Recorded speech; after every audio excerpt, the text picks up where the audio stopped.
Hello everyone, welcome to organic plantation. ఈరోజు మనం సొరకాయ మొక్క ఎలా పెంచాలో చూద్దామండి. సొరకాయ ప్లాంట్ జర్మినేషన్ రేట్ అనేది చాలా ఎక్కువ టైం తీసుకుంటుంది. 10 days టైం పడుతుంది జర్మినేషన్ అవ్వడానికి. జర్మినేషన్ అయ్యి మనకి థర్డ్ లీఫ్ ఫామ్ అయ్యే స్టేజ్లో మనం ట్రాన్స్ప్లాంట్ చేసుకోవాలి.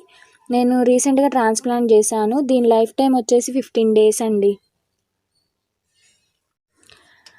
దీని లైఫ్ టైం వచ్చేసి 15 to 25 days అండి. మనకి ఈ స్టేజ్ వరకు వచ్చిందంటే నెక్స్ట్ ఇంకా ప్లాంట్ అనేది కండిషన్ గ్రోయింగ్ స్టేజ్ ఇంకా ఆగదు, మనకి ఇంకా గ్రో అవుతూ ఉంటుంది. ఈ స్టేజ్లో మనం సపోర్ట్ కోసం ఒక స్టిక్ తీసుకొని ఈ మొక్క పాకడానికి నేను ఈ థ్రెడ్ ఇది సొరకాయ ప్లాంట్కి కొమ్మలు అనేవి చాలా లావుగా వస్తాయి, అందుకని మనం కొంచెం గట్టిగా తీసుకోవాలి.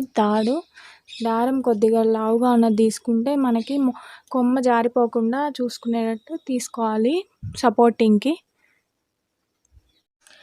ఈ స్టేజ్లో మనము ఆర్గానిక్ మాన్యూర్ యూజ్ చేయాలండి. మనకి ఫస్ట్ లీవ్స్ అనేవి ఫామ్ అవుతాయి కదా స్టార్టింగ్ స్టేజ్లో, మనం ఒక 40 days దాకా 1 week ఒకసారి మాన్యూర్స్ అనేవి ఇస్తూ ఉండాలండి. ఈ కంటైనర్ అనేది చిన్నది కాబట్టి నేను 2 plants వేసానండి. దీంట్లో మనం పెద్దది తీసుకుంటే 3-4 plants వేసుకోవచ్చు. నేను పాటింగ్ మిక్స్ కోసం vermi compost, manures and neem powder తీసుకున్నాను. మొక్క అనేది బాగా పాకిన తర్వాత మనకి male flowers and female flowers వస్తాయండి. ఇవి ఈవినింగ్ టైంలోనే పాలినేట్ చేయాలి. పాలినేషన్ అనేది సేమ్ మనం బీరకాయలకి కాకరకాయలకి ఎలా చేసామో అలానే, కాకపోతే మనము సొరకాయకి ఇప్పుడు చేయట్లేదు. అది నైట్ టైమే 6 to 7 లోపు చేయాలండి, లేకుంటే నెక్స్ట్ డే మార్నింగ్ చేయాలి. అందుకే మీకు చూపించలేకపోతున్నాను. నేను మొదటిసారి వేసినప్పుడు ఫెయిల్ అయ్యానండి. మొదట్లో బాగా ఎండాకాలంలో వేసినట్టున్నాను. పాదులు కింద వేరుల దగ్గర ఎండిపోయింది. అంటే నేను ఏప్రిల్ మంత్లో వేస్తే మేలో బాగా ఎండలు ఉంటాయి కదా, దానివల్ల ఎండిపోయిందండి మొక్క. ఇది నేను సెకండ్ టైము. మనం ఎక్కువ కాయలు రావడం కోసం ఇప్పుడు ప్లాంట్ ఇక్కడ లాస్ట్ టిప్ అనేది మనం కట్ చేస్తే మనకి సైడ్ బ్రాంచెస్ అనేవి ఫామ్ అవుతాయండి. నేను ఇది నిన్న మొన్న చేశాను. ఇక్కడ కటింగ్ చేశాను. నాకు ప్రతి చోట ఇక్కడ వచ్చింది. మళ్ళీ ఇక్కడ కాయలు వస్తున్నాయి చూడండి.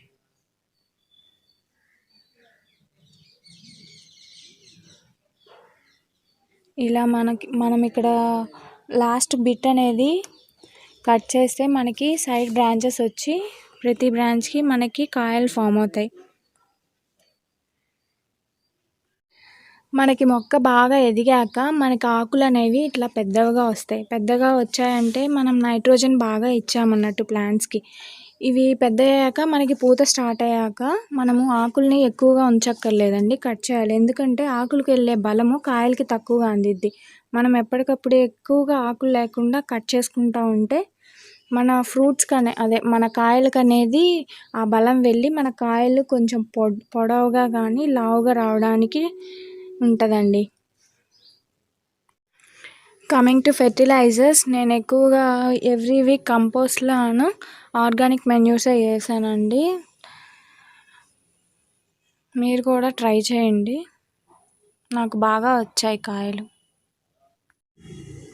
మనకి ఆకులకి ఇలా బ్లాకిష్ కమ్ అంటారు దీన్ని, నల్లగా ఇట్లా పౌడర్ లాగా ఫామ్ అయింది. దీన్ని ఎప్పుడు ఎక్కువగా ఆకులకు ఉంటుంది, మనం ఎప్పటికప్పుడు తీసుకుంటూ ఉండాలి, లేకపోతే అన్నిటికీ పాకిద్దండి.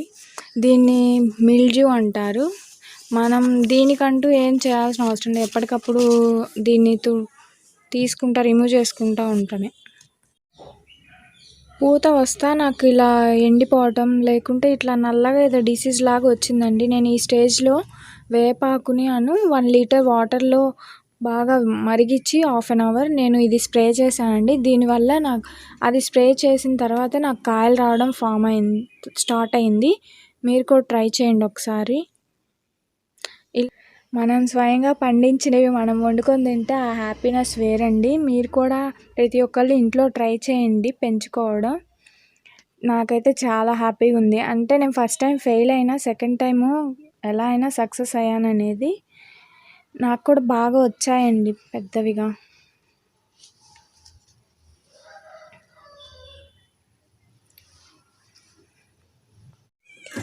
హార్వెస్ట్ చేద్దామండి కాయల్ని.